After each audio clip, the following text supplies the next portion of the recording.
Back here in Korea, and a government-led restoration effort is expected to start soon to help those affected by the powerful earthquake that jolted southeastern Korea.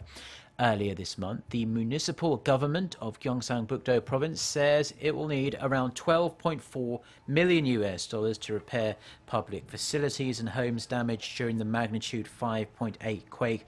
It says the lion's share will be spent in Gyeongju, a city with many historical relics and traditional hanok homes. That city is currently designated as a special disaster zone following the earthquake. The funds are expected to be provided within 3 days once the estimate is evaluated and confirmed by related government ministries. The central government has vowed to come up with its own restoration plans by the end of this month.